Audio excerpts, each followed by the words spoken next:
so if it needs to be done that Monday, then I'll need to do Monday after. Okay, hello everyone, thank you for being here. I'm going to call this emergency meeting of the New Hanover County Board of Education to order. Ms. Bowie, would you please call the roll? Good morning. Pete Wildebohr, Present? Melissa Mason, Josie Barnhart, Here. Pat Bradford, I am here. Stephanie Craybill, Here. Hugh McManus, Here as well. and Stephanie Walker. Here. And we'll have an invocation, and then I've asked Ms. Barnhart to lead the pledge.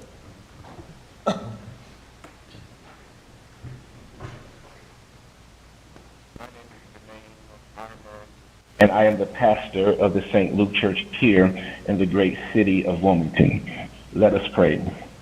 Heavenly Father, in some circles you are known as teacher. So we ask that you would bless every teacher in our school system and every employee in every school. Christ came to us not as an adult, but as a child. So Lord, bless every child enrolled in our school system and those who will soon be school-age children. And Lord, bless our school board members with wisdom, insight, and love as they lead us in the development of our most precious gifts, our children.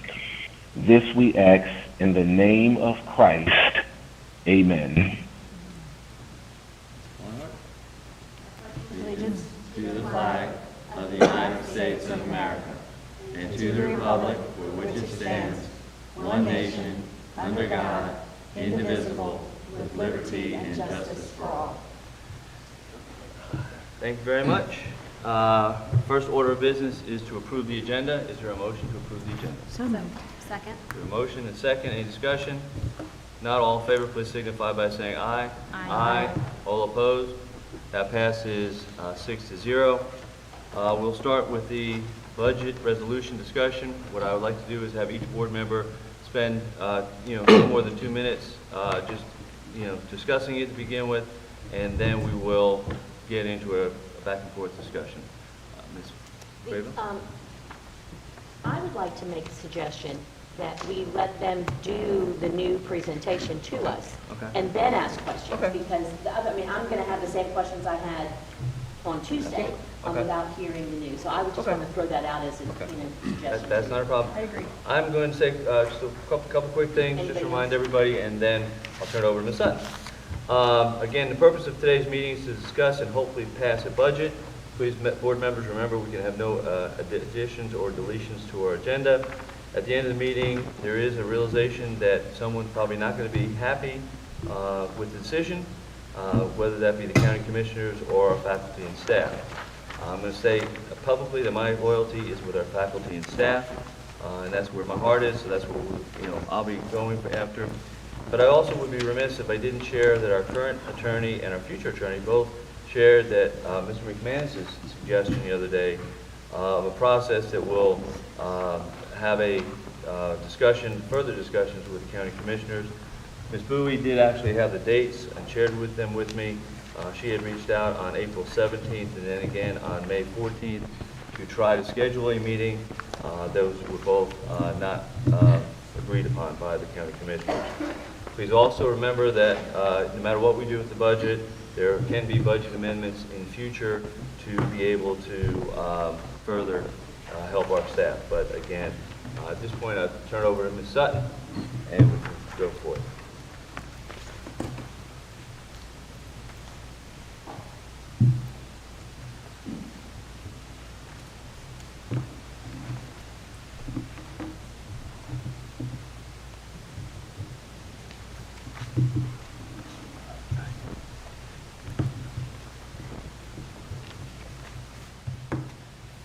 Take me just a minute to get settled here. Okay.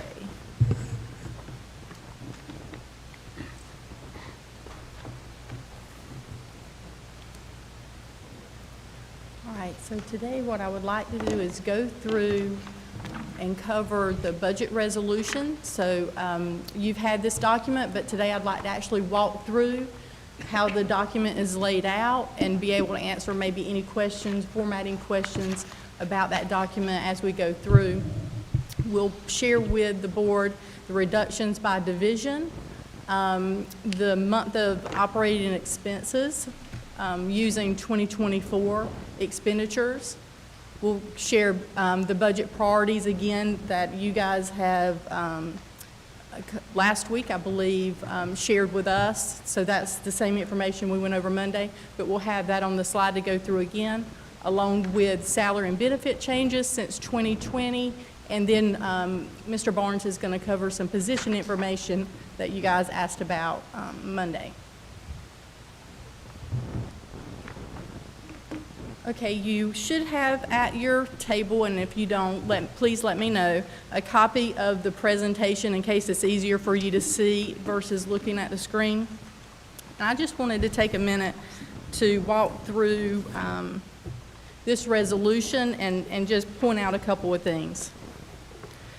Mr. Wildebort has already shared for us the beginning budget resolution is just the resolution, our beginning budget, based on estimates for, especially for federal and for state, and also the other restricted revenue, that's grants and donations.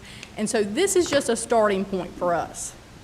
So based on information we've received from funding agencies, if we don't have actual numbers yet, we come up with estimates, and we're using those revenue estimates to build the initial budget.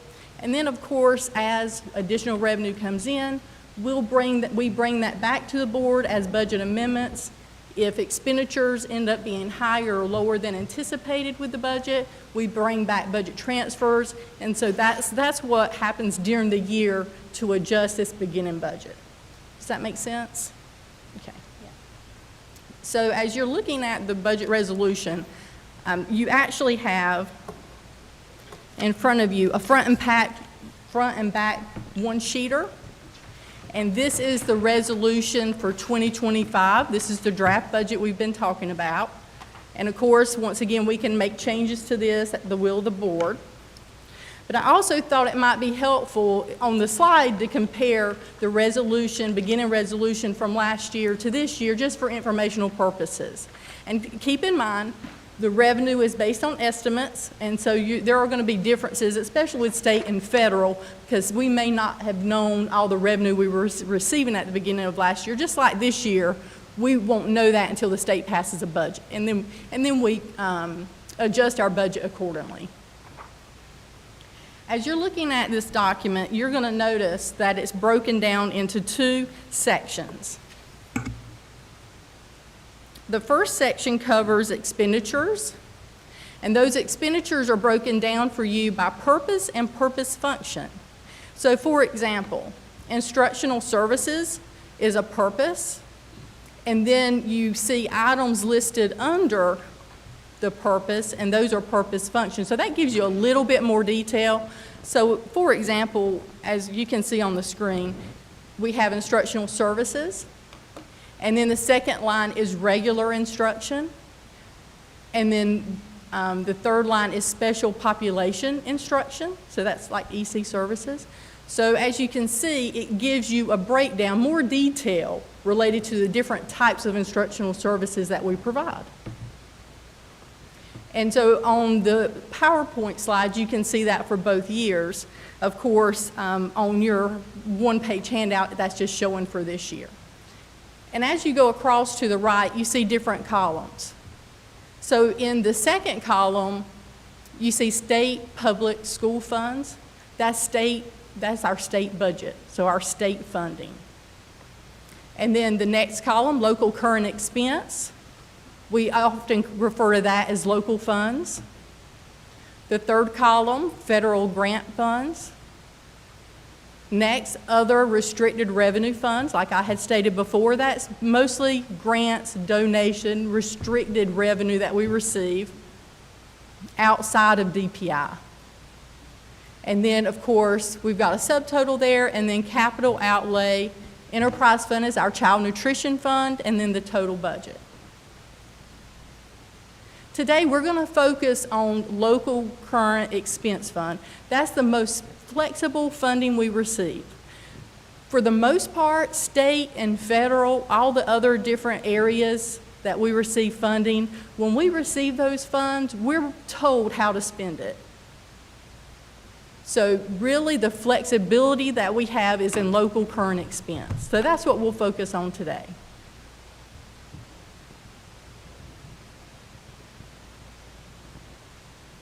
So the next part of section 1, you'll see there's system-wide support services. And once again, you see that purpose, and you see the purpose function underneath that, so the different types of support services that are provided. So we have support and development, special population support and development, alternative program support and development, technology support, operational support, financial and human resources, accountability, system-wide pupil support, and policy leadership and public relations. So those are all the different areas that fall under system-wide support.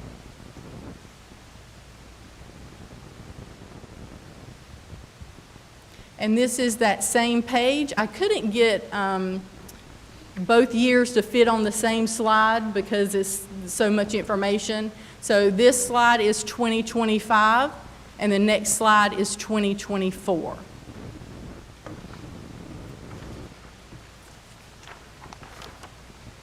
I'm just going to go through my notes and make sure I'm not missing anything.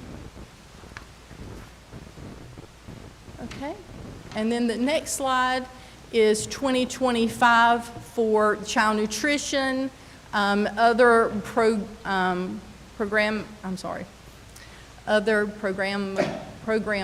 charges, non-program charges, I'll get it right.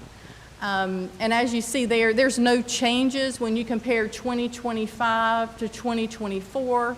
The only information you see in that highlighted area, remember I am focusing on the local current expense highlighted area, but as you see there, we don't have changes because our scholarship is still at $140,000 in both years.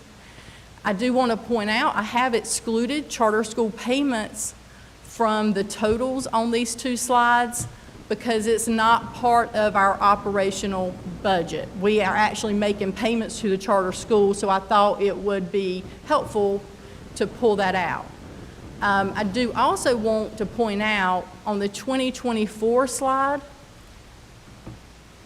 underneath, I've had to add some information for less the fund balance appropriation so that you can see if I were to pull out all of the expenses that were funded with that fund balance, we would have had a budget of $89 million. And so when you're comparing that total to the 2025 total, you come back to about the 5.5 million. There is a slight difference, and part of it's because of the charter schools getting pulled out, and part of it's because fines and forfeiture projected revenue went down slightly. So we had to make an adjustment for that. So would you like, if there's questions for them to ask them now or to hold? We're done with this section, so if we want to ask questions, we can. Bradford, and then I'm looking at that slide that you were just on for 2024, less fund balance appropriation 4.125 and some change. So we heard that last year we took a lot of money out of the fund balance. So it was more than just that 4.1. That's just for this, we took 4.1 for this particular slide information. Yep. What was the total we took out of the fund balance last year? 9 million, almost 10 million. Yes, you're exactly right. This is, we're comparing beginning budget resolution to beginning budget resolution, and when we built the budget last year, we built into the plan the 4.1 million. So you're exactly right. Mr. McManus? Thank you. If I understand correctly, you said we're making payments to charter schools. Yes. The money that goes to charter schools, if not spent for charter, would go into our fund balance at some point, or be up to us to determine how to spend it. Right. If we were not required to make payments to charter schools, then, and the county continued to provide that funding, then we would be able to use that within our budget. Right now, we're spending $7 million. So I do have that information. So in 2025, when I was preparing this slide, I pulled out, and you can actually see it also on your resolution. It's on the second page of the resolution.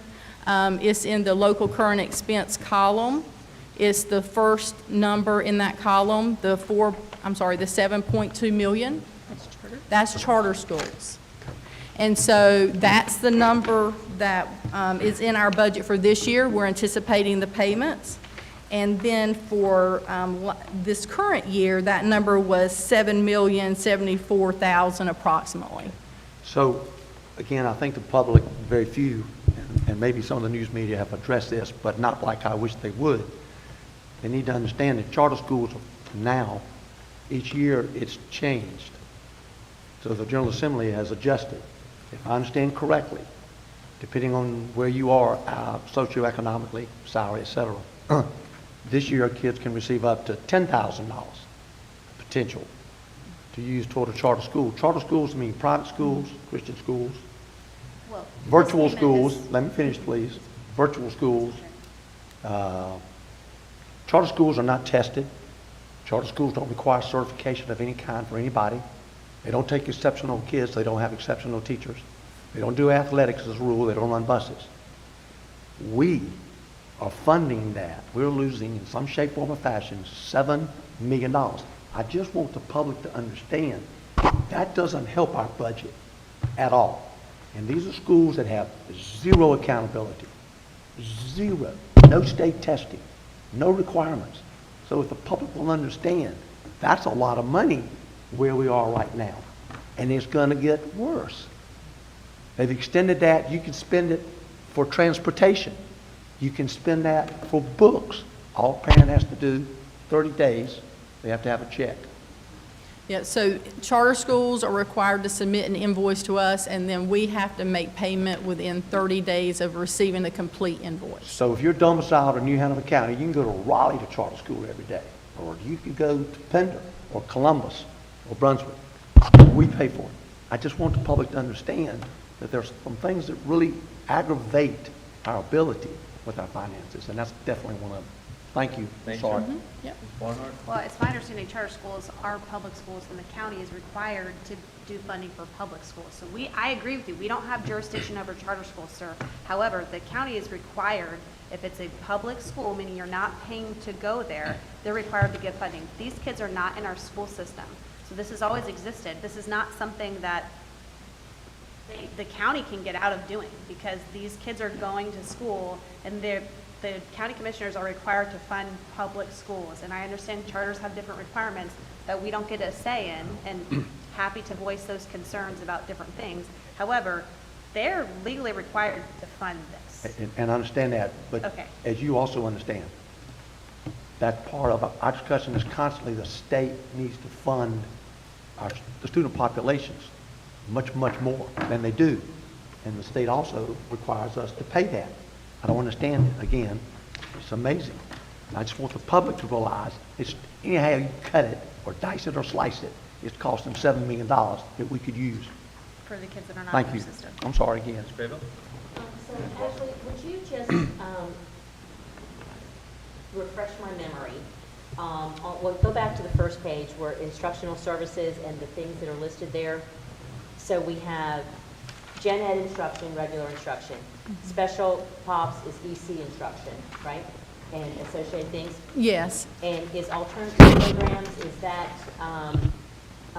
J.C. Rowe, yes, Mosley, and Lakeside. and And Lakeside? it could be also some programs that are happening at our schools with those identified students as Okay, well. gotcha. And then school leadership, is that principals? That's principal, supplies, assistant principals, the treasurer office staff at the schools, but it's all that's in essence admin at the schools. At schools only, not Yep, central just at office. Okay. schools, yep. And then, so what is co-curricular? That's sports, athletics, it could be band, those extracurricular type activities that happen. Okay, that's what I thought. And then school-based support. So school-based support, a good example of that. I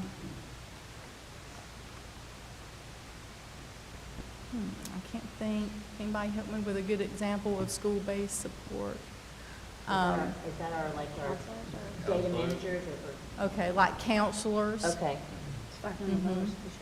okay, counselors, social workers. Social workers, School psychologists, all of those kind of positions? Psychologists would come out of the special. What kind? No. Yep, media coordinators. Yep, media coordinators Media was another coordinators, one. okay. Mhm. All right, thank you, that's helpful. So could you do the same for us on the next, the system-wide support? Oops, sorry. Could you talk us through just what those are so we get a general idea? So support and development, this is gonna, and it does kind of match up a little bit with the previous slide. So this is gonna be general support and development is the first one.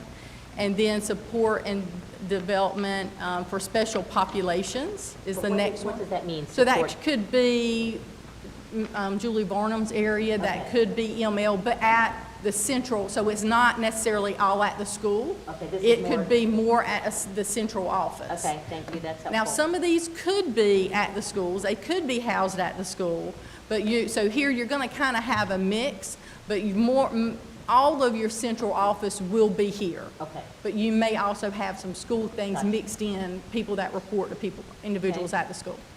And alternative programs, the same. That's the support at the central office level for those same type programs. And then technology, I think you got that one? Yeah, I know that one. Operational support is at each area, maintenance, everything that falls, not child nutrition, but facilities, everything that falls under that area. And then financial and human resources are actually combined in the state chart of accounts. So that's both of our areas. And then accountability is going to be your testing. The system-wide support that you see there, that is, once again, it's a generic, I can't think of an example of what that would be. Our executive directors? Their executive directors are actually going to fall under support and development. Okay. Because it's general support for everything. And the policy leadership, so that's going to be like attorney fees, Dr. Faust, audit contracts, communications. And so those are the type of things. The board's budget falls under that area. So those are the things that fall under the last. Gotcha, that's helpful, thank you. Walker? You've kind of split this conversation because I was actually going to follow up on what these two were talking about. It's the only reason they're called public charters because they take public money, but they do not, and they are not required, as Mr. Menace says, to follow the rules like we have to, including calendar law. And so I kind of think it's like kind of disingenuous to call them public charters. It's only because they take public money. If they do, they should follow the same rules as us. That's all I'm saying. And we've split this conversation, so I apologize. I was listening to this, but I wanted to add to this conversation. It just needs to be said pretty clear. As public school board people, this is what we're here to advocate for, not public school charter schools. Bradford? And correct me if I'm wrong,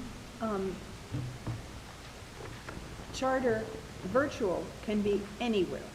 So our students can be virtually taking charter school anywhere in the country or just anywhere in the state, and we're paying for it. It's coming out of our money. And that's true for traditional as well. If we have a parent that works in Raleigh but they are a resident of New Hanover County and they're driving to Raleigh and dropping their child off at school, charter school in Raleigh, that's our student. So we would pay for that. Now the change that happened this year was previous to this year, virtual charter schools only received, they received a smaller amount than traditional because they were virtual. And that change happened in this past state budget where now they qualify for the same reimbursement as a traditional charter school. So that was the big charter school change for us in the past the state budget that was passed last year or this year. Any other questions? Sutton, if you'd like to carry on, please. Okay.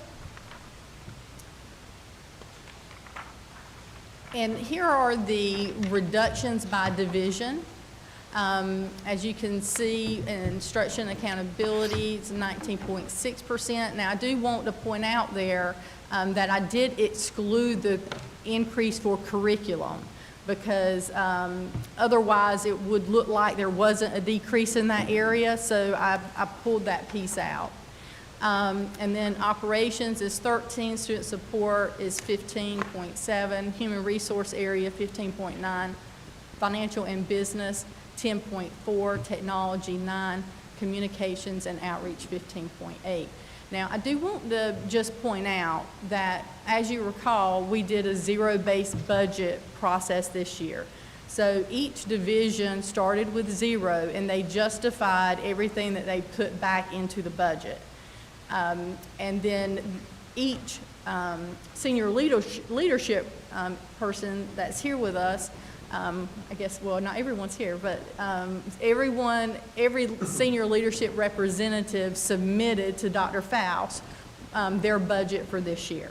And so everyone, and I'm sure just like it happened in my department, every division met with their staff, they went through their budget, they determined, you know, where they thought they could make reductions, and that's how this came to be. And that was how we built the budget draft that superintendent submitted as his budget recommendation.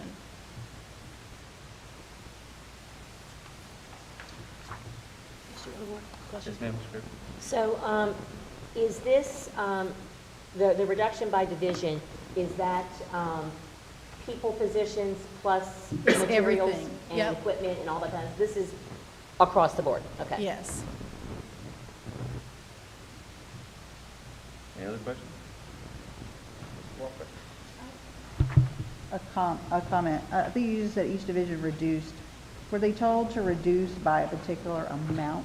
Was it, because I keep going about what it should be based on, like, needs, and I feel like we should be looking at it that way. Did you say each division, were they asked to reduce it by a certain amount?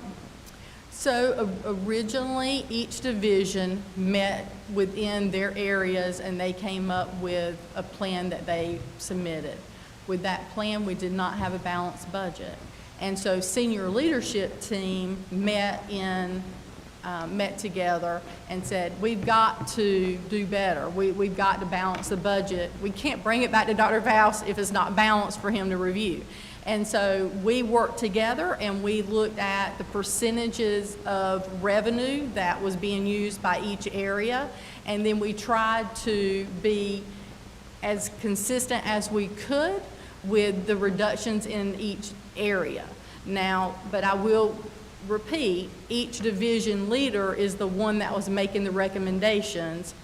The other senior leadership teams were not making adjustments to other people's budget without them proposing those changes. So just to clarify, based on balancing the budget, based on what number? Meaning y'all were given a number you had to reduce to. So it was not based on the need, it was based on what you had to do. We started based on need. The zero base. And then, yeah, because we justified everything that we put back into the budget.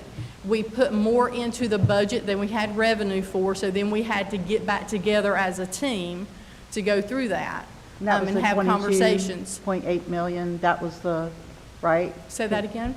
So that was the approximately 22 million, right? That's what we needed, The but zero, we had to yeah. reduce it to, right? That's what Well, I would say What was that zero total, I think? is what you're asking. everything that, oh, yes. So we know for the couple of years, we knew coming into the school year that 4.5 was the reoccurring budget.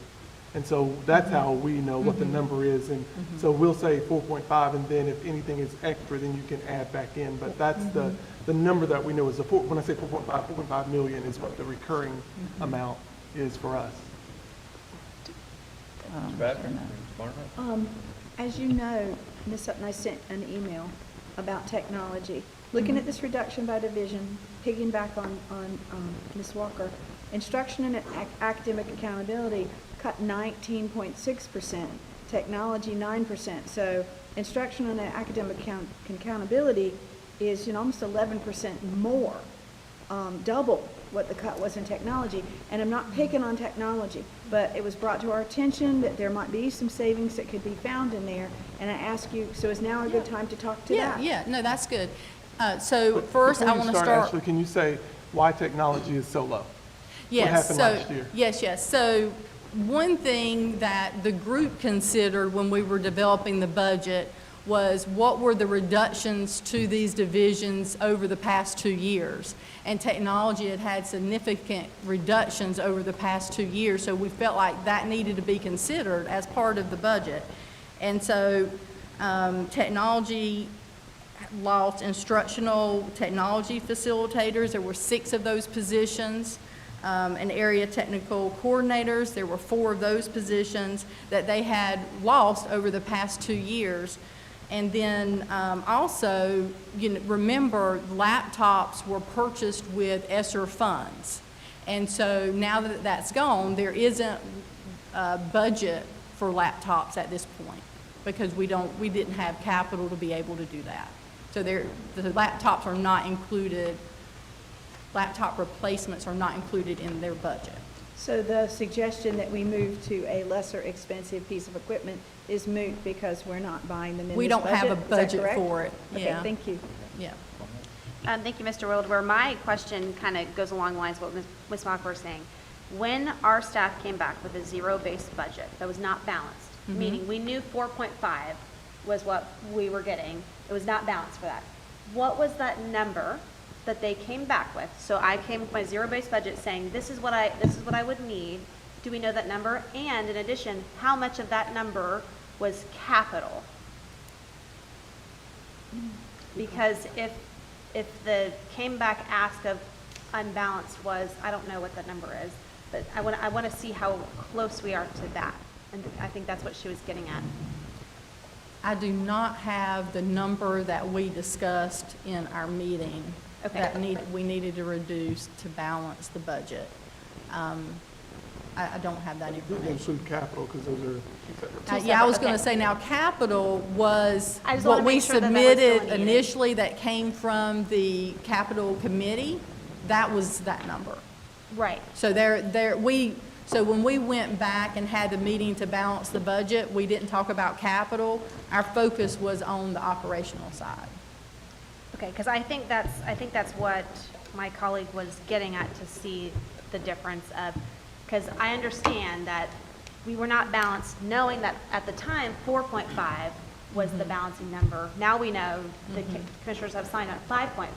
Right. So what I was curious is, because we got our staff input, we got our admin's input, we got everybody in the division to give their input for that zero-based budget. It wasn't Right. just this guy sitting right here to do it. Exactly. We got everybody's input as saying, knowing that cuts are happening, what does it look like to operate your school the best you can? So Right. I don't know if there's a way to look up that number, but I feel like that would be a good number. Yeah, to I can have. try to find that number. We might have something we were using in that meeting. But I certainly, I don't have that with me. Ms. Walker?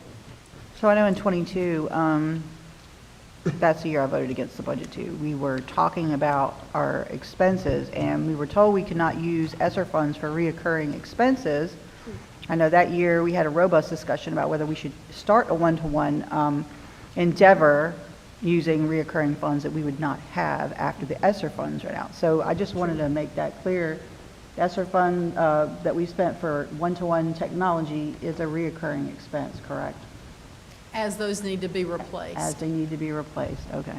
And if I could add in to that conversation, because I do remember that conversation very well, I actually was discussing a less expensive version, and was told that, we've already ordered them, so that may be something we want to look at. The Chromebooks are quite a lot less expensive. They don't maybe do everything, and that's what I was told that a laptop would do, but it would save us a lot of money over time. And that was 15 million. I think you want to talk about that. I'm happy to address the Chromebooks. I can get into a lot of technical detail with you like at one time. The savings that you typically see on the front end of of Chromebooks of maybe $50 to $100 per device, you pay for in the back end. In the long run, it's not going to work for the students. We review Chromebooks yearly. We have since their inception.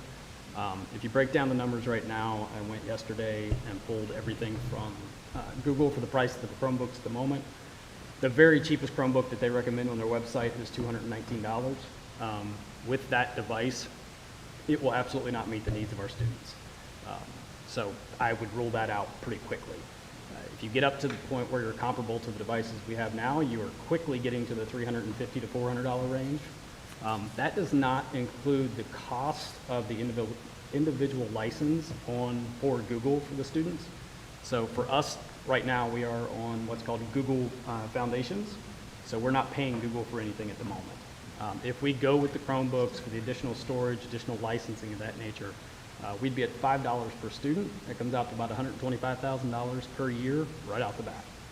So we would be inducing that cost day one. So that, and then we start buying the Chromebooks to manage them. You add in the professional development, all the other security and software measures we have in place to manage the current systems we have. Your cost, you start paying for it on the back end. It doesn't wash out like people like to think. It's not like a personal laptop where you decide to go buy a $300 laptop at Best Buy instead of an $800 laptop. Sure, you save $500, chances are it's going to do what you want it to do. Chromebook is not that situation. And we have run the numbers on this every year. We just did it again before the one-to-one rollout. We ran the numbers between Chromebooks, MacBooks, and then sticking with the Windows environment. The Chromebooks did not come out in the wash in the long run to be a better solution. I also personally do not believe they prepare kids for leaving the school system. You go look at every university in the state at the devices they recommend for incoming freshmen, and you're not going to find a Chromebook on that list. Very good. Ms. Beck? Okay, there's not a one-to-one purchase re-up this year. When is it scheduled for? Okay, if you said we're not doing it this year, when did you say you were going to do it? Currently, I believe our laptops are under warranty, and I'm not sure when that warranty ends. I think it would be based on available funding. Yeah. So our current laptops that we bought with that funding, I believe, and I have Jennifer back there, she might be able to answer. I think it's 3 or 5 years warranty on that? I remember this discussion. 4-year warranty? 4-year warranties. Yeah. So we have a 4-year warranty on those devices that are covered. And then the devices that we put out, when we put those out for one-to-one, we recovered laptops that were at schools. So we have refurbished those and pushed those back down to the middle school level. So we're buying time until we get the funding for additional laptops. Yes. Oh, my apologies.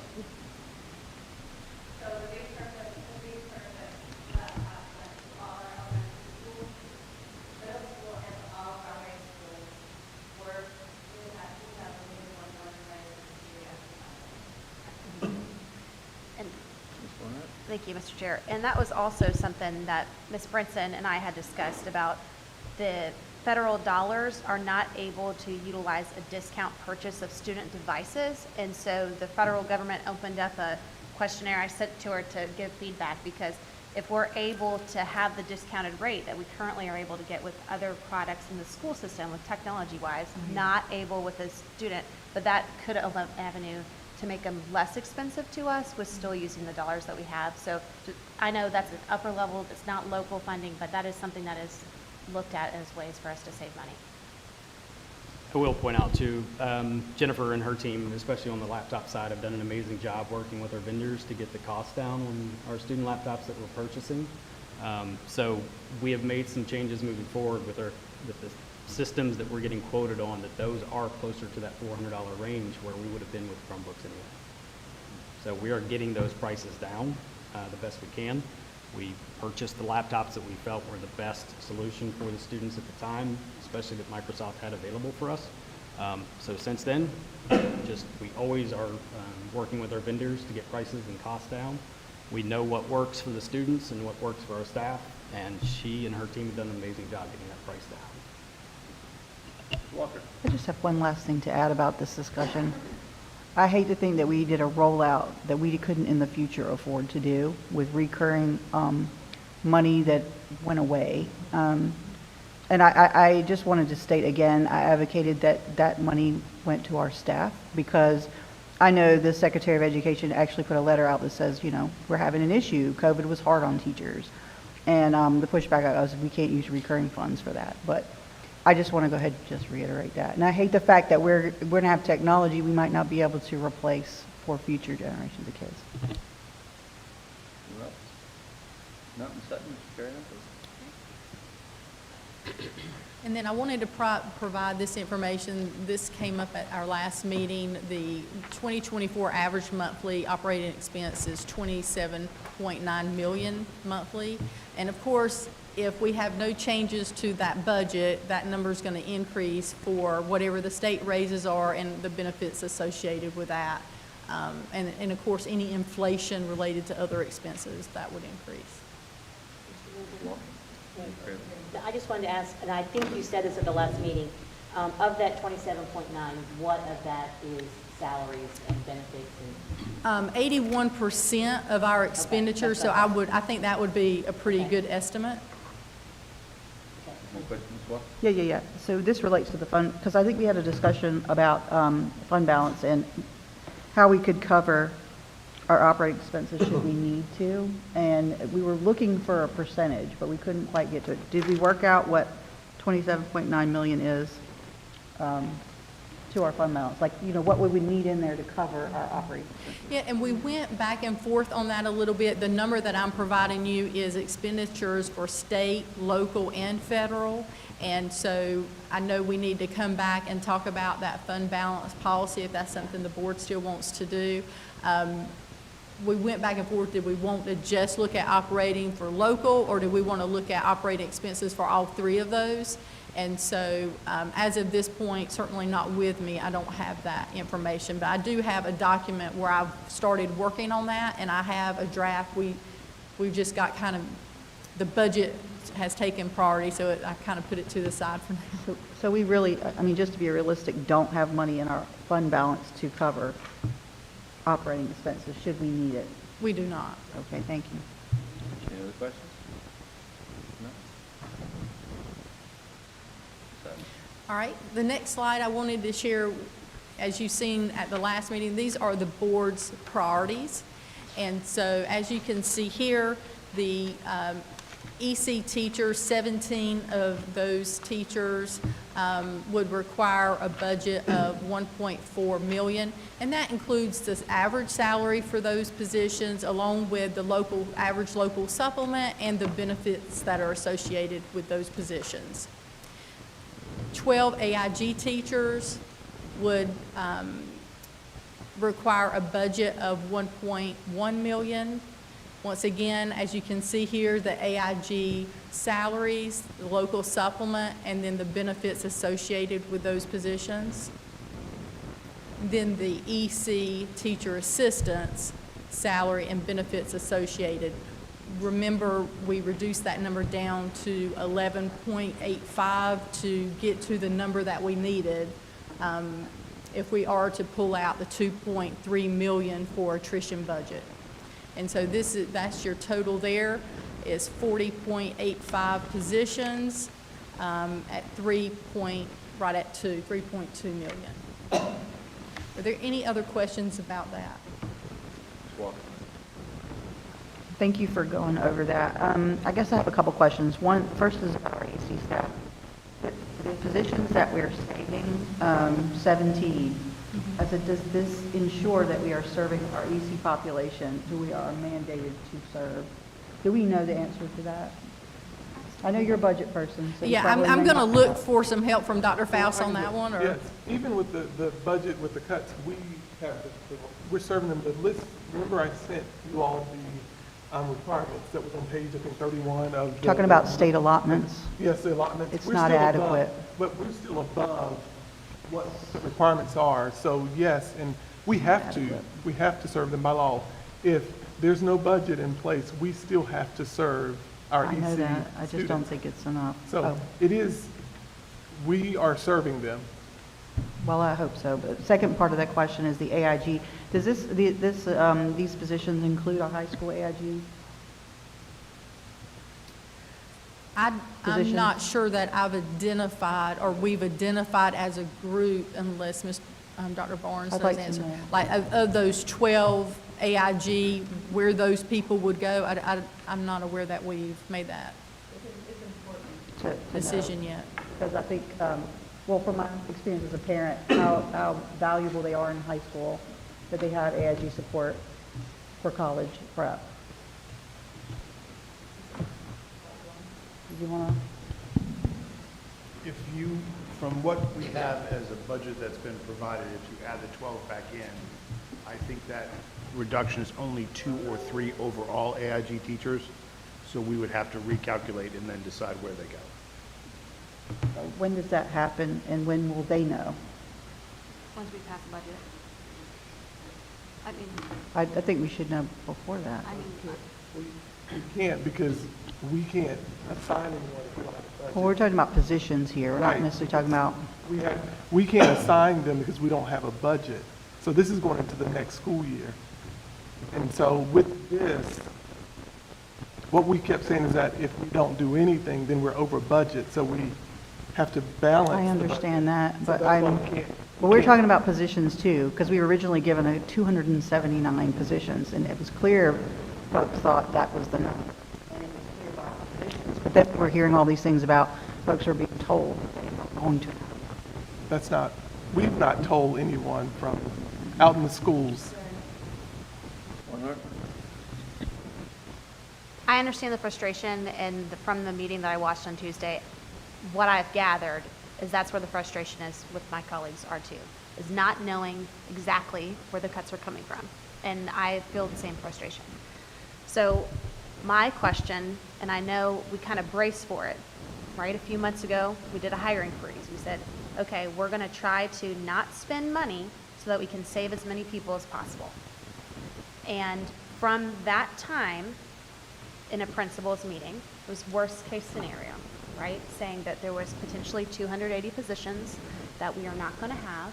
And in that event, here is what a few less staff at your school would look like. My question is, have we regrouped knowing, because initially the balancing was at 4.5 million. We now know we have 5.5 million. That increases staff roughly 75, and we have maybe a little bit of wiggle room in elsewhere. So I'm curious to know what that, if I pulled, not me, if you pulled together the principals tomorrow with this new budget that we are wanting to pass today so that people can know where they're going to be next year and what positions they have, right? How much change is that from that initial conversation of worst case scenario to now? Because if I was told, okay, you're probably going to have a part-time social worker, maybe one less general teacher, and you're going to have 2 less EC assistants, whatever I was told, I don't know what that looks like. I would like to know what that new conversation would look like to our staff. Because I think from the frustrations that I have gotten from our staff, that's where the concern is. They've been told worst case scenarios, and what does it look like? My understanding is the reason why they have not been told is because we have not passed a budget. Am I understanding this correctly? Of the positions that we were told that were going to be cut, which were given to us by our staff, asking staff, right, in central office to reduction, we said, of the ones being cut, these are our top priorities that we didn't want to see cut. So not saying that we want to cut out elsewhere, but of the positions being cut, this was a concern. So what I'm understanding is you are showing us with some more funding, this is where we're plugging people back in to the scenario? Okay. So really quick, so what I want you to do really quickly is just erase 279 Okay. from your brains. Put over there 20 million. That's the shortfall. What we gave you out of those positions equated to the dollar amount that we were over, meaning your ESSER funds and your local. So ESSER funds are all gone, 10 million from your local. You get 5.5 for local. So now those positions, as I've shared with you, when we do natural attrition, frozen jobs, that doesn't mean that those individuals were the ones that actually resigned, retired. So there were other positions, and you're going to see that later in this presentation. There are other positions to get to 20 million. The flexibility in the budget, which she's going to talk about, the 2.3, is so that when we didn't hit all of the 20 million that we needed, will give us over time to be able to get those positions. These positions may not possibly may not actually be in the positions who were retired that were cut out of that. That was our presentation to say how to get to a balanced budget. So what you're going to see next is, well, it won't be next, it'll be a couple slides down. How many active, how many inactive, how many frozen positions there are. And so with a balanced budget and then the freedom to say, where do we plug them, you can then go back to a balanced budget. That's what we've been saying the entire time. We have balanced your budget for you. We just need the flexibility. We can add positions, but we don't have, on this first sheet that she gave you, that state and those federal, we don't have any revenue in there. So we don't know. Until October? Right, what the cost is going to be. So we have to be very conservative to say, hey, if those numbers, and the revenue comes from how many kids are here, how many, if there are any other, the federal, if they decide they're going to increase the funds, maybe, hopefully, prayerfully, they will. But if they don't, then we are being extremely conservative because that 29 million, we don't have, and I did it, it's 22 million is the average cost for our payroll. We don't have the 22 million in fund balance to pay everyone. That's for 1 month? That's for 1 month. And so that whole budget of 300 plus, that's how we get down. So 29, average 29 million each month. I guess if you do that times 12, and there's some add in some months it's more because of longevity pay and all those other things that come in. That's how we deplete the budget. So will it look, get rid of 279, get rid of 280. Think of 10 million is where we have to rest on, and that's what we're working with. 10 million? Because the ESSER is gone, so we knew that you couldn't do Right. anything with that. So even though it's 20, it's 10 that So we. 10 was the worst case scenario, but we got 500. Right, So, right. we got 10. Ms. Walker? I just want to make one point about that Dr. Fausto said, and I think it's important for everybody that is listening to understand how our revenue streams work, because it's a lot different with the county. They know what their revenue is going to be. Our school district doesn't know until a budget is passed by our state, a budget is passed by our county, and maybe even federal as well. Yeah. And it looks to me, looking at the sheet, that we've got less, what did I write down? Less federal this year, Yes. less state in Yes. some ways this year, Yes. and Those, that's the hard part. I just think we're at times confused because, you know, it's not just about positions, it's about revenue streams. So I just wanted to make that clear as well. It's a good, if we knew exactly what we were going to get in, it would be a lot easier. yes, and that's why it's difficult. And you're in the next couple of slides, when I keep telling you that it makes me nervous, you're going to see from 2019 to 20, it's like, well, how, why? That's why it's making me nervous, because I want you to see the cost of what things are so much more expensive. And even though, yes, the goal, we never ever wanted to not have what we've always had. But the hardest job for the CFOs in school districts in North Carolina is that they have to project a budget. And you're actually building a budget in the dark. The only money that you know is certain is your local. And if you overproject in your local, or you spend it all, and your state revenue comes in short, then you get an unbalanced budget. So it's hard, and you're right. And I know it's frustrating because everyone will say, do this, do this, do this, do this. We want to do all of those. And the reason why there's pushback is because we know that there's not enough money to do everything, because there's going to be an increase. And you're going to see we didn't do the increase. It could be the 3% or 4% increase across the state. And so all those state positions are taken care of. I'm talking specifically about the local. So you have to have extra money in local. And Ashley and I I'm sorry, and in federal, she's mild and in federal, because those two columns, we have to be able to pay for it out of local.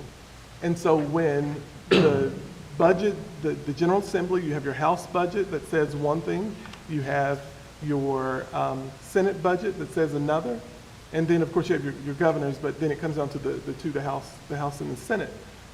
We get nervous because we budgeted for 4%. If they come back at 5, we will be sitting back at this table. Can I just add to that as well? That's why I'm stressing the number on the need, because it is vastly different to what other people think we need. Yeah. And that is why I wanted to make the point of saying, not just about the revenue stream, but the need of our district is at about 22 million. And we already know that, we just got that number. I'm concerned if we cut, I don't even know what the position, I think Tuesday was 120 potentially. I don't know that we can do that and be as good as we could be and serve our students that way. So I just wanted to say that. Great explanation. What continues to eat at me, as deep as anything has in a long time, is the fact that our chairman of the Board of Ed requested twice, as professionally as possible, to meet with the county commissioners. They did not. I asked for a third. We said we didn't have enough time. My understanding is there is a state statute. This is how serious I am. Because we're here amongst ourselves, beating each other up, trying to decide what we're going to do. When if we had met with the county commissioners, maybe they could have helped us decide. But understand all the walls that are popping up against each other. And then now we're on a deadline, so we're saying, okay, operate today or I'm going to die financially. That's exactly what you said.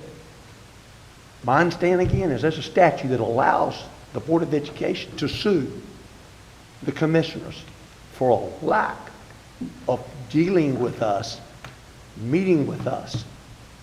And I think we ought to consider that. Because we're not going to save anything, we're just going to have to decide who loses at this point. And the fact that the county commissioners would not meet with the Board of Education, think about that yourself. What does that say? You're talking about the future of how many kids and the well-being of what kind of staff, and they won't meet and discuss and listen to us and listen to the individual departments. We're going to cut EC teachers. We're going to take Rachel Freeman and pull out TAs and teachers, and their class size is going to go up into 20 or maybe more. I don't get it. So this board, we need to be very active. This is the do or die for the next decade or so in the school system. You may not think so, but it is. I had to say it. I just feel like they owe us something, at least a meeting and to hear us out. I'll agree.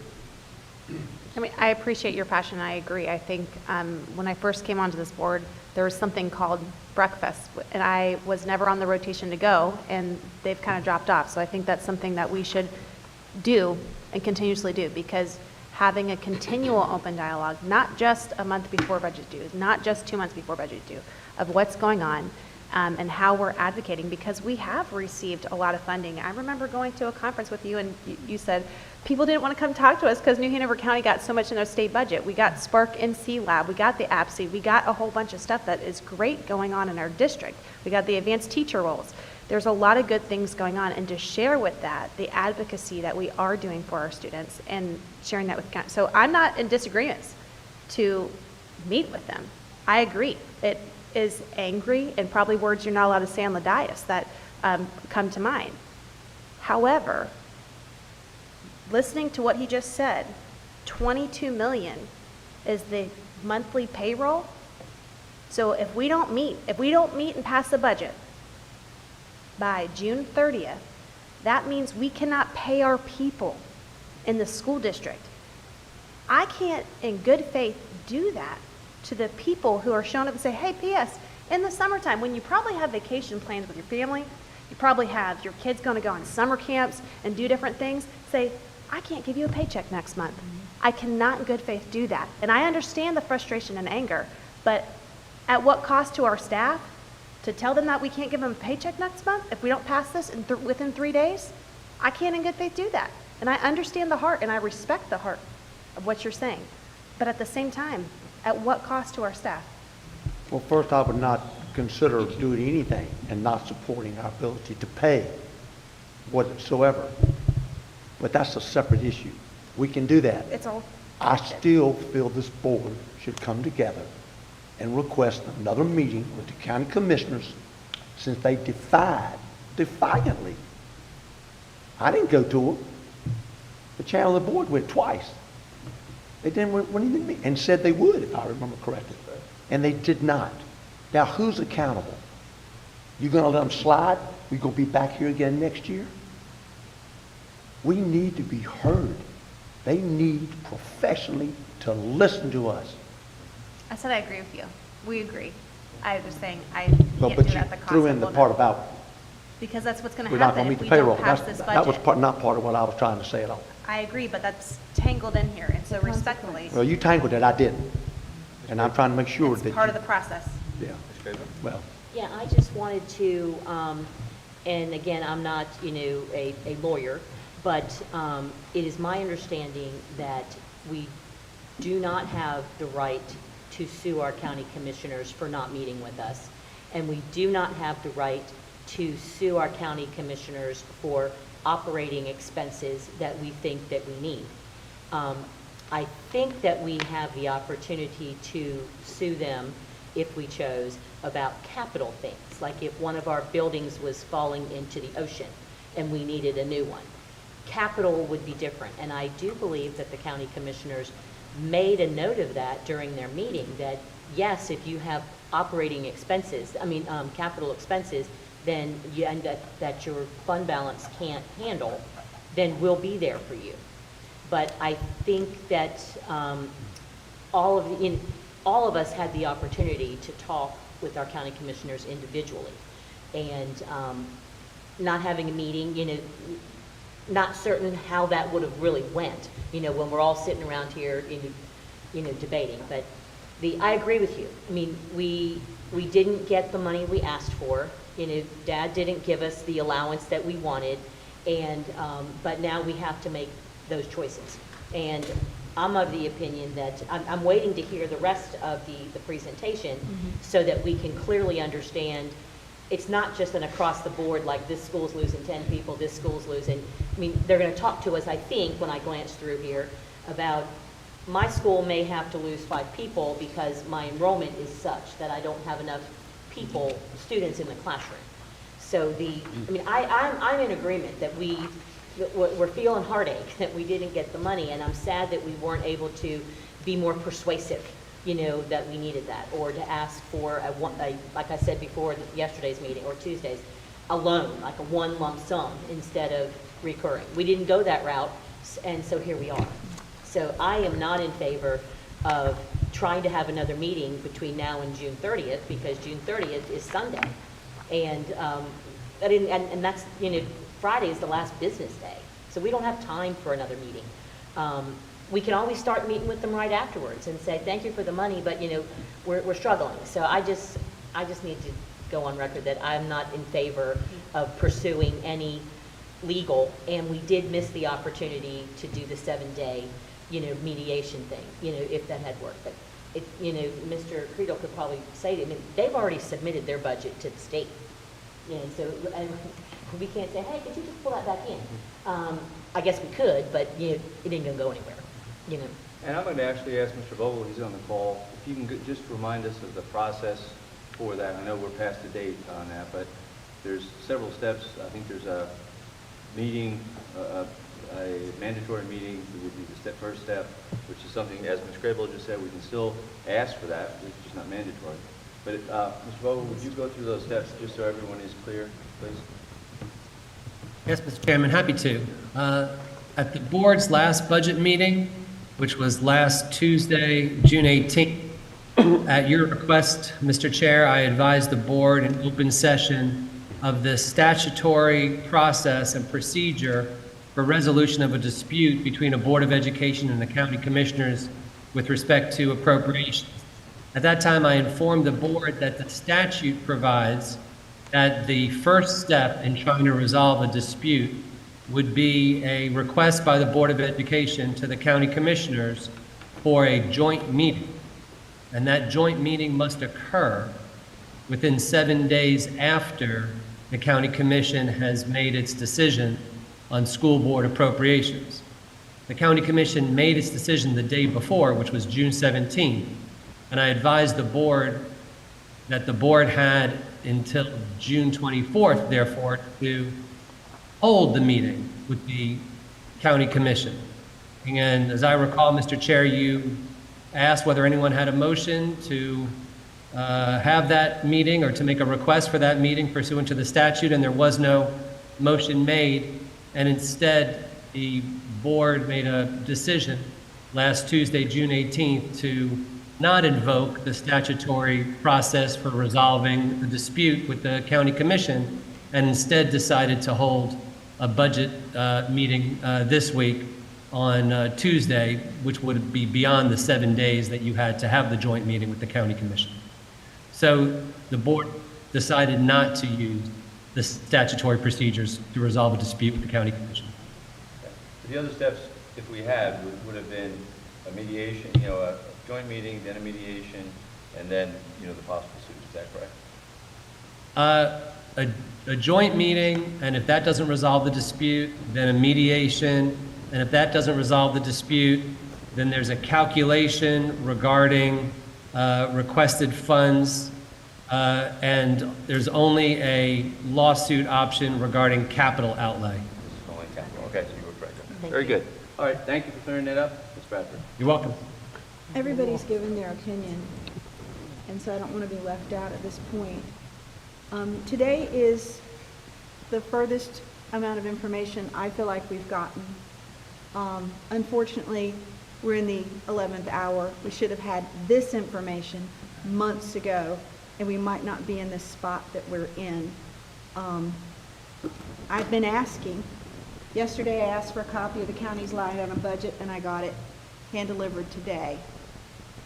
It's really easy to read, and I know now more about the county in just a few minutes of flipping through it than I know about the school district, and I've been here, a year and a half. This budget that they've given us is more than we had last year, and I am grateful for what we've gotten. The endowment just gave us $2.9 million for this next year in the 3-year, $8 million. So I could not support any negative action against the county commission. This body, not the elected officials, but the school district created this problem, and we need to solve this problem. When you don't have enough money, you look into what you have and you say, we're going to reallocate. I, like Ms. Barnhart, I've been an employer in this county for more than 30 years. I will not pay my people on Friday. I will go hungry for months before I not pay my people. So I will not support anything that would keep us from paying our people. So I'm going to have to say my vote would go no to approach the county to try to solve any of these problems at this point. Now, we were given an option when we left here last Tuesday, was you can always pass a budget and then come back and amend the budget. And I would suggest we look in that process for anything that we want to do today, because we're at the 11th hour. We're stressing our people out to the point where we may never recover their faith in us. We need to support our people, and they need their paychecks on Fridays. Every single Friday, or however they get paid, they need to be paid on time, and they don't need the anxiety of wondering if they're going to get paid. That's the most horrible thing an employer can do to their people, and I am totally opposed to it. So I will not support anything that we go after the county and say, give us more, it's not enough. We have to find it in our budget to cover the things that we need to cover. We have to find it somewhere.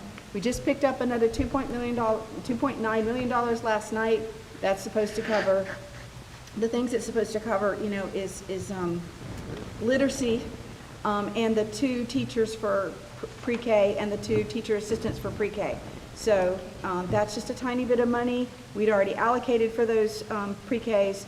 But somewhere in this budget, there has to be money to meet the needs that we need, period. Ms. Walker?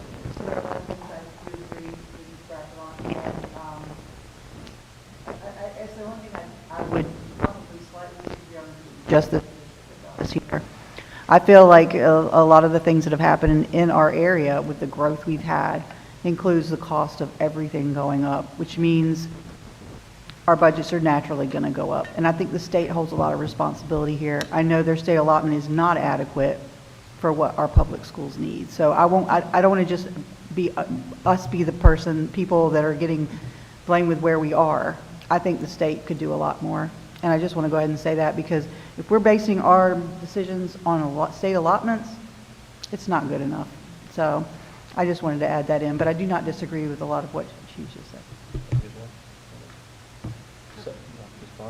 Well, and along those lines, and I sent it to Ms. Bowie to go out, because the legislative committee did meet and we talked about priorities. So you'll be getting what we discussed as priorities to consider, to have a lobbying day essentially to go up. So please just look out for that, because that'll be going out to help rank those, and we'll discuss those at the board meeting soon. Ms. Sutton? I just feel like I need to provide a little bit of clarification. So this board did approve a spending resolution. And so operations is not going to come to a halt July 1. So I just need to go on record saying that. I just need you guys to understand that. So the concern is and the state is going to allocate funds based on planning numbers that we've used in our budget, okay? And the county's going to give us a monthly, they give us appropriation every month, so that's going to happen. But what the concern is at some point, federal's not going to drop until October, right, the new money. I can't get to that until the federal budget's passed. And if we end up being short in state in certain areas, if not all the state money drops like we need it to, at some point, we won't have the fund balance like we have in the past to float until the federal and the state budgets pass. So I just don't want people to listen to this meeting and think I'm not paying people at the end of July. I mean, that's going to happen. But what we need to keep in mind, though, at some point, if we don't have a budget and I don't have and we continue paying at the same level and the same staffing that we had this year, at some point, I won't have enough money. That's not going to happen in July. So I just felt like I need to say that just for some clarification. But having a budget is very important, because that budget is our plan. And as we've said before, we're holding back with some communications to our staff until we don't want to say that, have communications, and then 2 weeks later what we said isn't accurate anymore, because now we have a budget and we've got to go back and take those conversations back and have new conversations. So I wanted the 2 things. We have a spending resolution in place. That's the reason I brought that, and the board approved it. But it is critical to have a budget, because that's our plan, and that's going to help us communicate and make decisions. Right now, we're just standing still, waiting to know what direction to go. So I just need to say that. So I wanted to move forward with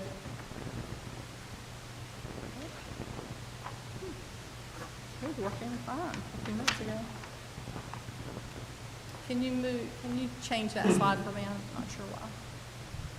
Before, Ashley, can I Yes. say, no, this one, and so every year, or I don't know how many budget cycles, we put this up. But I really want you to pay attention to the words, and then we also have it in Excel spreadsheet. Mm-hmm. When you look at this is, and we could have gone back to 19, which was actually even less of a cost. Yeah. But in 2021, I want you to see the average increase was 2.5.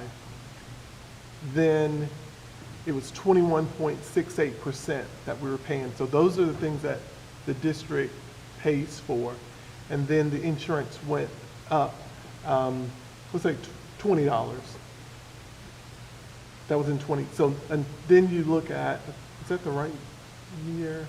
Oh, I'm sorry, what's the 21, 22? Okay, so the next year, look at that bottom line, health care. And then look at what the retirement was. It was at 21.68, now it's at 22.89. That's the call. And then on top of that, then it was an average of a 2.5% increase.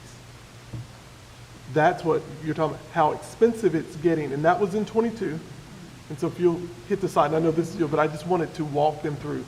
Now 22, 23, the average was 4% increase. Then that retirement rate went up to now we're paying 24.5%. Insurance went up almost $300. So now we're at 73. Now let's look at last year, we're still in this current year. There was another average 4% increase. The retirement rate went up to 25%. The insurance cost went up to $7,500. That's where the money goes. So that's when you're saying, or when you're asking, it's like, well, we want to add more, we want to add more. It's not that I'm saying you can't that number right there scares me, because then we hadn't put in the 25, I don't know if that was in the 25, 26, but that one's coming. It just hadn't been voted on. And so those numbers are going to change. So it's possibly we'll stick with, let's hope it's no more than a budgetary, I shouldn't say that because someone will get upset, 4% increase, and then Retirement's expected to stay the same. Okay, so retirement's going to stay the same. What about health And insurance? health insurance is going to go up to $8,095. Fine. So that's why I get nervous. That's what makes me nervous. That's such a large amount in just such Yes. a few years. So behind the scenes, this is what we are working with, and you get to see the front side of it, but behind that's what and this is what you pay out. That's not what the state, and so you have to pay that for all of the employees that are above the allotted amount from the state. That's what happens. And so then that supplement kicks in for those state employees, because the state doesn't give that supplement. You give the supplement. So you then that pushes up your retirement cost, the benefit cost. That's what that happens. And so that's what makes me nervous. That's $1,200 for health insurance increase over the 2021 year. So now take a look. So now we put it in a real number. So a brand new teacher, fresh out of college, 1920, their salary was $35,000. The local supplement, $3,000. That was a total salary of what they would see was $38,000. On the back end of that, we were paying $2,900 for Social Security, $7,500 for retirement, $6,300 for health, which then put a total cost at $54,000. Then a step 15 teacher, same year, cost was $50,000. Local supplement was $37.50. Total salary was $53,775. Social Security, that $4,000. Retirement was $10. Healthcare was $63, which what we were paying was $74,842. That was in 2020. Now let's throw it into today. Brand new teacher, starting salary $41,000, supplement $7,000. That total salary is $48,000. That's what the teacher sees. Then we kick in $3,600, $12,000 for retirement. Remember, 5 years ago, $7,500. Actually 6 years ago, $12,000 here, $8,000. So that teacher that used to be, that would cost you $54,000 is now $71,000. That's why I say I don't have the money to pay them. Then you go to the average teacher. So I had them do average costs because that's where typically your AIG teachers will fall.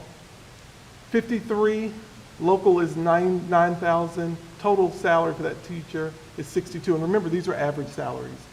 $4,800, $15,000 for retirement, $88,000. So that teacher now costs $91,000. That's what we're paying out of local funds. That's where, so it goes from 74,000 to now it's 91,000. And that's why I get nervous. And how many do we have out of local, you know? So, I don't have my sheet with me that has the information, but I can certainly provide that in the current budget, how many local positions we're paying. I think that'd be important to know. Yep.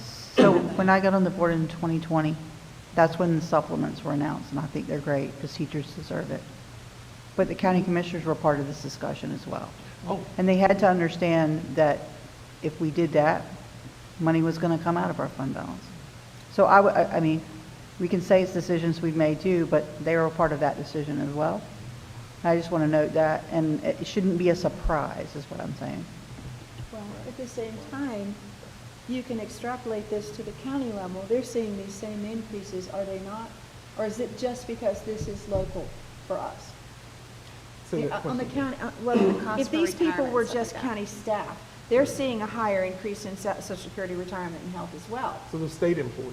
Yes, the state employees. They're seeing those kind of state increases as So well. yeah, at the state, county level. any So state employee, they- any state agency, sorry. They understand this very well. What's the difference for us is the mandated and very welcome increases for teachers and the local supplements. That's the part that we're shouldering. So basically what happens, and we've talked about this, is in our budget, it's a cost of living. So from the 2021, because that's when those supplements went in, that's when we did the supplemental change, the 21, 22, I think it was it. Yeah, it would have been that budget year. Yes, I think so. So each year the state has increased. So what we were getting at that time does not factor in, so we're paying out more and not receiving as much because it's not balanced from what we used to have. So it's gotten more costly each year, but our revenue has stayed the same, basically. Matt, do you have something? I'm just listening. Okay. Ms. Barnhart? I think that's where the conversation, like, to be had is. I mean, back in 2020, the goal of having the local supplement to have the highest teacher pay, rightfully so, it's coming at a cost of less people in the buildings for us. And so, and the reason why it's coming at a cost is because we're not seeing an increase in students. If we were seeing an increase in students, then we might have less of an issue with covering the cost of having more people in the building. So I think the local supplement, from my memory of somewhere in my stack of papers here, is roughly $24 million of our budget, of our local budget. Yeah, it's a little less than that in our Okay. local budget because federal does pick up. A little bit. Some federal programs, that's allowable expense, and if it is, we have those federal programs pick that up. So it's in our local budget. I want to say it's about 19 million in our Okay, so local closer to budget. 20? Yeah. Well, I'm just curious because earlier we were talking about that net zero number of what would that value be when our staff built that, or zero balance budget, when they built it, what was that number? And right now we were given 5.5 million. If there is wiggle room, where would that put us? If it was 20 million right now is in our local budget of supplements, how much of a decrease in local supplement? This is not full salary, but if I get an annual local supplement of $5,000, a 10% decrease would be $500. That's $2 million bucks. So as far as operating expenses, if we reallocated, I'm curious what that looks like. I'm curious where that puts us as far as our local supplement. If it was 10% less, where does that put us on this pay scale for North Carolina? Like, as far as the state, are we still top 5 in the state of pay? Are we still top 10? I don't know what it is. It's just me thinking out loud. But if that gets more people back in our building, I'd like to know that, but I'd also want to have a joint meeting to share this, to say currently we are the top pay. With that, because we've had consistent numbers of students, the only way to get more money is more students. Or we have an honest conversation of saying, if we want to remain, and let's talk about what the goal of the county commissioners, if we want it top 5 in the state, top 10 in the state pay, what that looks like, and also sharing within that net zero balance of saying this is where from feedback from our staff, this is where we'd like to be. What does that look like? I don't have the answer, but I think it's a good, honest question to ask, because I think talking to some of our staff, some of the frustration is feeling like there is not enough people.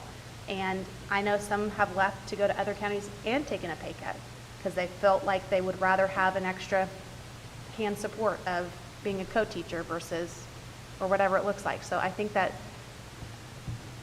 a conversation that needs to be had. Last thing I'll say, and because it has taken me a while, a lot of things that are out there is that we misspent money or we did, the shortfall, and everybody's surprised by it. Honestly, it looks like it's a combination of things. It's the supplement. Costs have gone up for everything. The state gives us, things we have to match.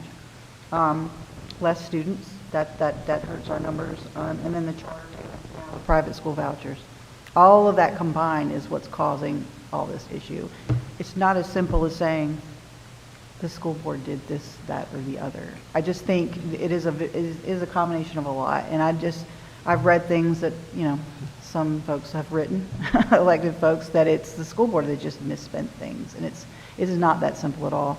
And I just wanted to put that out there because it seems to me there's just a perfect storm of things that were happening all at once. And it's still, I circle back to the needs thing. The needs are still there. And I know that they're going to cost more. But the fact is we serve over 24,000 students. Public schools are not going to go away tomorrow. And until I think there is a realization in some of our elected bodies, I don't think we're going to be here again next year and the next year and the next year. And public schools are a public good. We just have to, like I said, this is our job to advocate for our students. So. And I honestly have to take up for Ashley and say, there has not been any mismanagement of dollars that has been out there. School board, they're accusing the school board. But they're also saying, and so we have a strict accountability accounting firm that comes in and you get to see it. There's protocols that you use, but when people say that, that puts licenses and careers on the line when they say that. And so that's why we stop. And so the pushback, yes. So yes, we take a lot of body blows. But right now it's like the three of us. But it's to make sure that there's no, we would hate to say, yes, you can get everything you want. Yes, you can get it. And then come back in 2 months and say, we've overspent. That would be a catastrophe. Yeah. And that's not what we do. It's literally being extremely conservative to make sure that we have the right. And of course, at any given time, after the budget is settled, the board can come back and say, let's take another look at this. It's got some other things that are going to answer questions, because I think what was happening is there was so much out there and you're just getting so much stuff. That the next part of it is talking about the attrition budget. And that's out of that 5.5 million, we're wanting to look at that 2.3 million. And this is where this is where Dr. Barnes is up. I can do this one if you want me to. All of those things. So the 2.3 million that we talked about before, I'm requesting to be able to pull that into what I'm calling an attrition budget, so that we're able to continue paying our staff that are in positions that may once we have through natural attrition, that position becomes vacant, that we would eliminate that position once we find a new home, as Dr. Barnes would say, for that individual.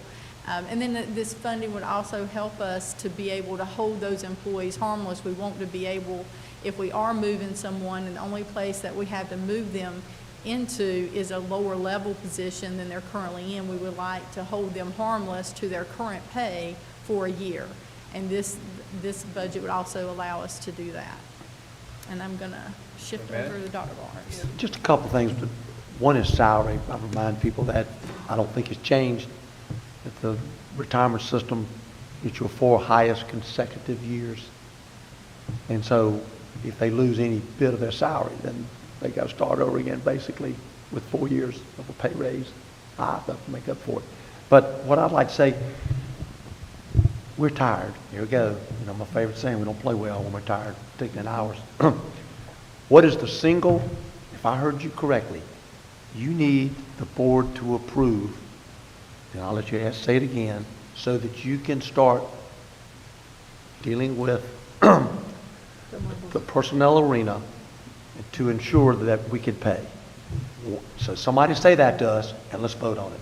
Let's do something immediately positive, if we have the votes.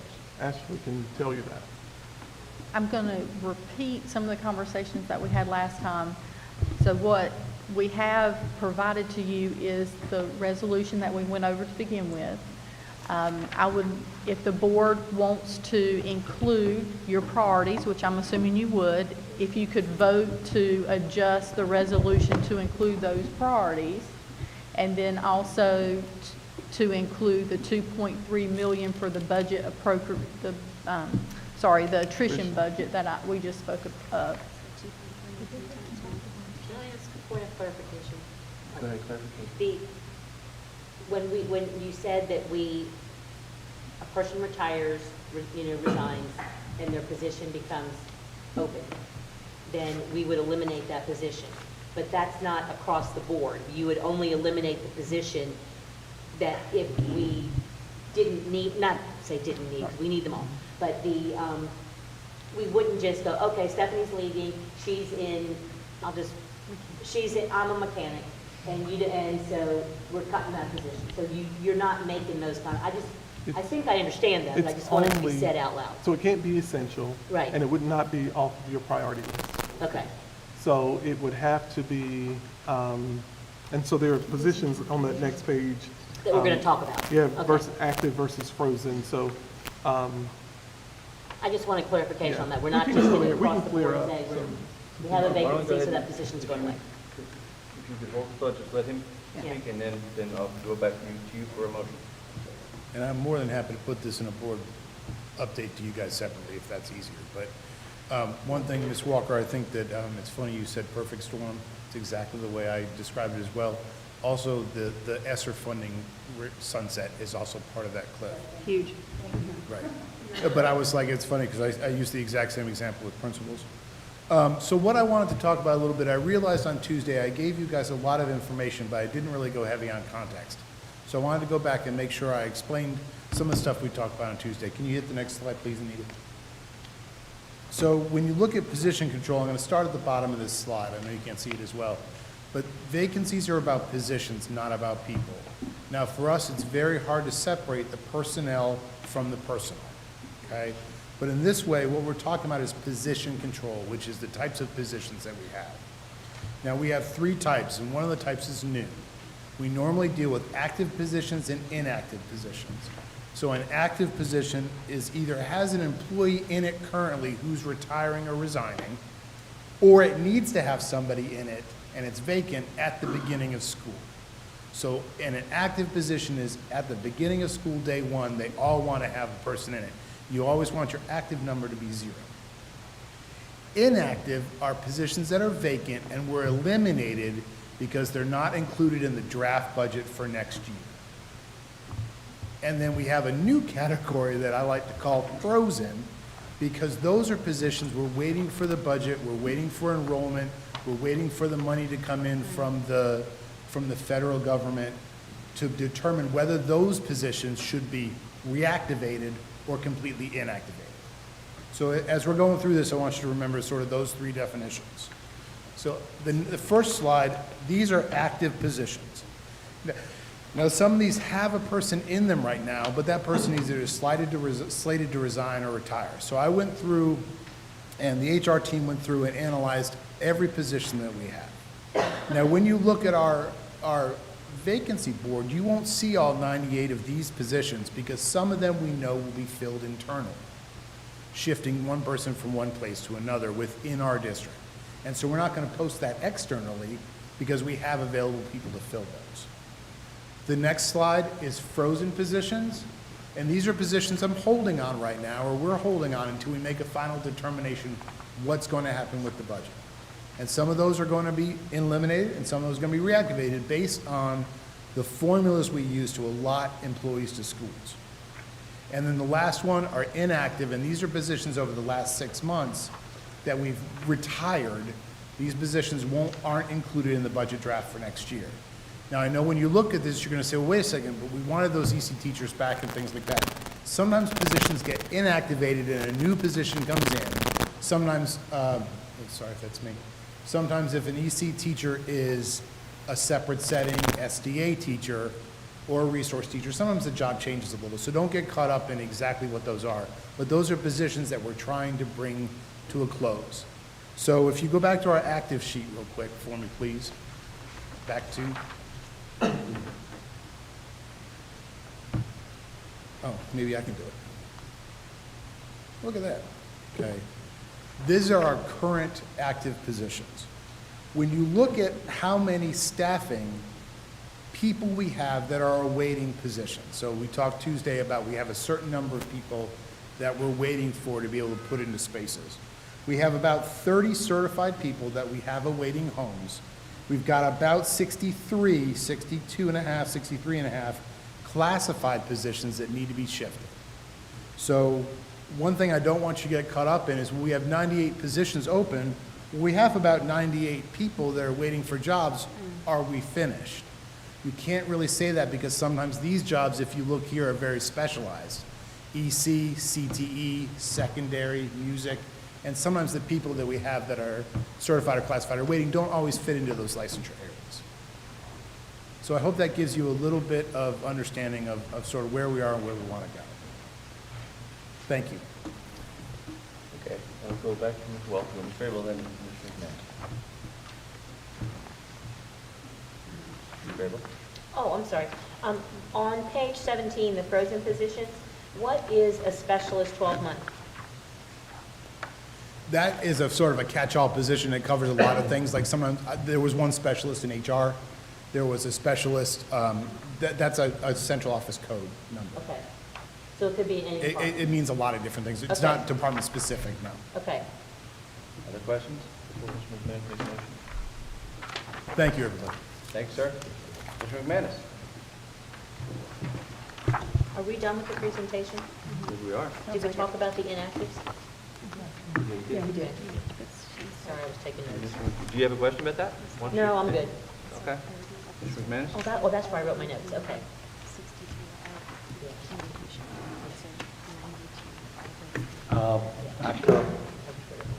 Thank you, Mr. Dr. I think we need to look at making a motion.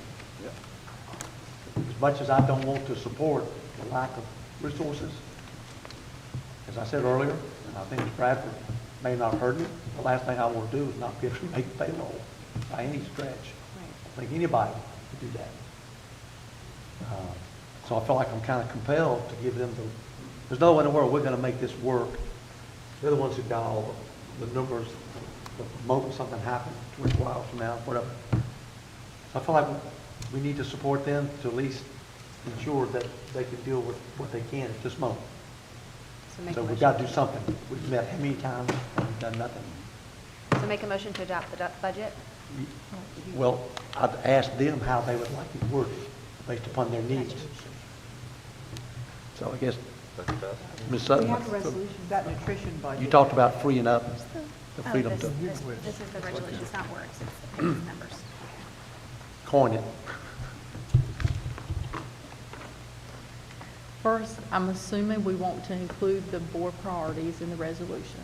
Are we all in agreement on that? Yes. Okay. So I would propose saying something like, amend the presented beginning budget resolution to include the board priorities and the $2.3 million budget for attrition.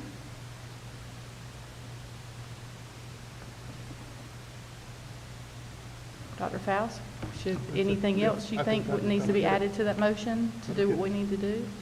Is that your motion, Mr. McMahon? Everybody had their say? Yes, it is, sir. Okay, is there a second? Second. First and second, any other discussion? Mr. Chair? Ma'am? I do have a discussion. After the conversation of meeting with the county commissioners, I think that we also need to have a joint meeting, but to to specifically discuss about what you brought up with the zero balance budget and seeing how that correlates to the difference of where we're at and the importance of it.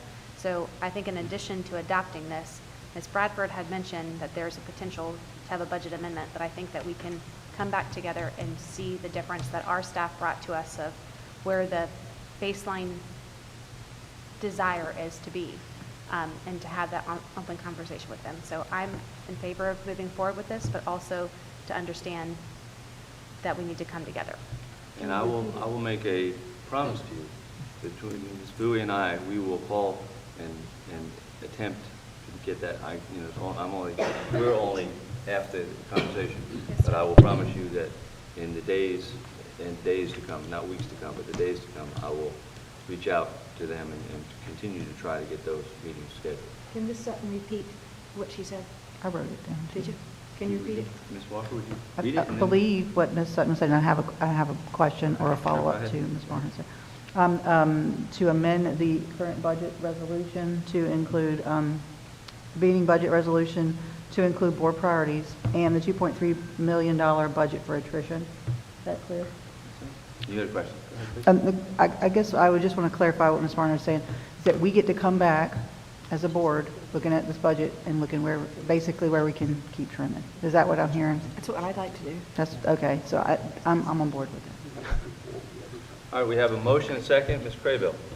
So if I could just jump in for a minute on the include the board priority number, because that to me is that 40.5. So would it be more appropriate for us to say, include the board priorities as best we can? I mean, I don't want to take away our, saying our priorities aren't important, but I thought I heard you say at the last meeting that you needed a little more flexibility than You've already got it. all the board priorities, because that's 40.5 positions that we're saying put in. That means you have to take out 40.5 positions. And if that's not in the best interest of our district, then I think that we need to give them that flexibility. It would be a dollar amount. Don't think Okay. of it as the 40.5. It would be, 40.85. yeah, it would be a dollar. There's a dollar amount, because you can say, we want It's 3.197 100 more now. positions. It's the dollar amount that will equal the Each position is 5.5. probably So costs how more. can we do that then? How can we say that in our motion? The 3.2 million. is the Right. dollar amount. Yeah. So by So is that the board 3.2? priorities up to the 3.2, at least including the $3.2 million. 2.3, correct. 3.2. 2.3 is attrition, 3.2 It's is this the board page. priorities. Thank you. That page. Okay, so my point then is, if it's not in the best interest of our district to take that 3.2 million in those priorities, then are we sort of hamstringing ourselves Are just a you tad? saying, if I may, No, I think we're getting too deep in it. Yeah. Okay, I just want to make sure that We you have won't the spend any money flexibility. that we don't have. It won't work, like, it's not going to work. So I think that's a little bit too deep No, down. and I'm Yeah. not saying that you're not going to spend it right, but if we have to look at some of those numbers, because that's what we want. Right, but what I'm clarifying for you is, if you have like 40 whatever, if it only gets back 35, it'll be that's the priority to put 35. And I'm making that number up Right. because I don't have a dollar amount. No, I'm following you on that. We're only going to get up to 3.2 million. But what I'm getting at is the example that you gave us before. If you push in these spots, you put these marbles in the holes. We will do that. Then we have to push some other people. We will take care of that. We will do the take care, because pushing. that's not a board priority.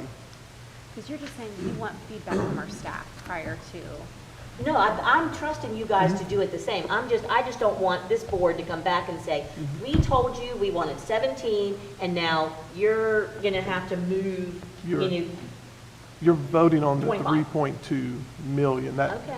That's what they want. And then, I'm right. just making sure our board is clear. Yes. That we're not going to come back and throw darts at you, that because you didn't get in. well, I don't actually do it all. We are listening I to know. what the board says. Charles doesn't do all the interviewing. I don't sign everyone's check. It actually comes, Mr. McManus? What this, passing this to me means that they have the flexibility to do their very best Okay, Yeah. I to just come want to make into sure that we are that hearing. money amount. That's what they asked. Whatever that means, we got to trust them. We can't do it. That's it. Thank So you. that's my motion. And I Yes, have to add a sidebar.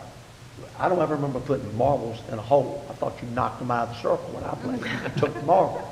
That's okay. Well, we're We got putting this. marbles Let's and vote. Swiss cheese Let's rolls, vote. yeah. Ms. Barnhart, you had your hand up? Nope, I'm Nope. good. Okay. We have a motion and a second to pass the budget. Can you read that one more time for me, Ms. Walker? Yes, I can. Let me get my notes. So we are all very clear on what we're voting on. Let me find my piece of paper. I got it. So, to amend the beginning budget resolution to include board priorities and $2.3 million budget for attrition. Okay. Ms. Bowie, would you please call the roll? Ms. Barnhart, Yes. Mr. McManus, Yes. Mr. Wildebohr, Yes. Ms. Walker, Yes. Ms. Bradford, Yes. and Ms. Craybill. Yes. That passes 6-0. Thank you, board members, for all your Motion to hard work. adjourn. Second? We have a motion to adjourn. Is there a second? We had a second. Any discussion? All in favor, please signify by saying aye. Aye. All opposed. We are adjourned. Thank you again.